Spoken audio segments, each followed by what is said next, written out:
What if I told you that the future of justice in America hinges on two contrasting visions, each promising to reshape the system profoundly?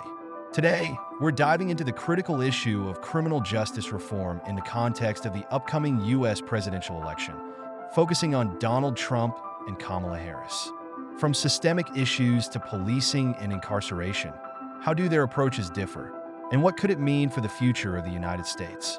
Let's begin with the current state of the U.S. criminal justice system. The United States has about 5% of the world's population, but nearly 25% of its prisoners. Issues like systemic racism, mass incarceration, and police brutality have ignited nationwide protests and calls for change. Donald Trump, during his presidency, signed the First Step Act in 2018, a bipartisan bill aimed at reducing recidivism and reforming sentencing laws. This act allowed thousands of federal inmates to earn early release and reduced mandatory minimum sentences for certain nonviolent offenses. Trump highlights this as a historic achievement in criminal justice reform, emphasizing second chances and rehabilitation. The First Step Act also addressed sentencing disparities affecting minority communities. However, Trump's broader stance emphasizes law and order. He calls for strict policing, opposes defunding or significantly reforming the police, and advocates for strong measures against crime. In response to protests against police brutality, Trump emphasized supporting law enforcement, sometimes deploying federal officers to cities experiencing unrest. His supporters argue that public safety requires robust law enforcement and that reforms shouldn't compromise police effectiveness. They believe a focus on law and order deters crime and keeps communities safe. In contrast, Kamala Harris brings a unique perspective as a former prosecutor and California's Attorney General.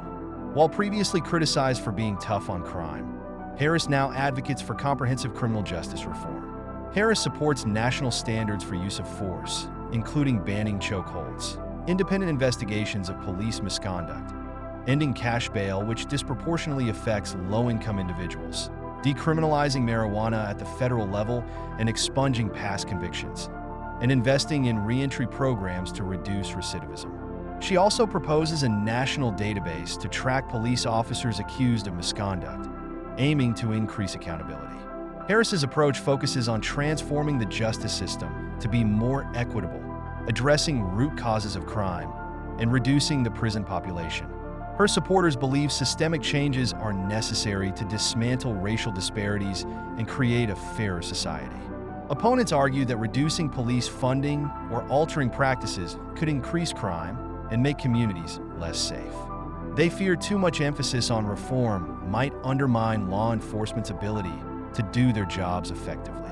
Supporters of reform contend that without significant changes, systemic racism and inequality will persist. So, what's the key difference? Trump emphasizes supporting law enforcement, believing strong policing is essential for public safety. He supports targeted reforms like the First Step Act, but opposes broader systemic changes he sees as undermining law enforcement. Harris advocates for comprehensive reforms to address systemic issues. She focuses on transforming policing practices, reducing incarceration rates, and tackling racial disparities head-on.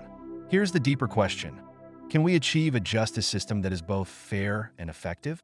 Is it possible to ensure public safety while dismantling systemic biases and reducing over-incarceration?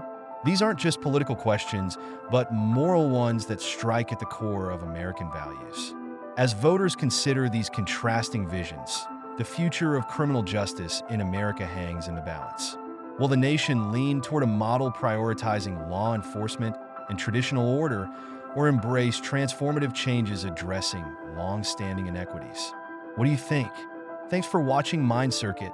If you found this video thought-provoking, make sure to like and subscribe. Share your insights in the comments below. Stay curious, and I'll see you next time.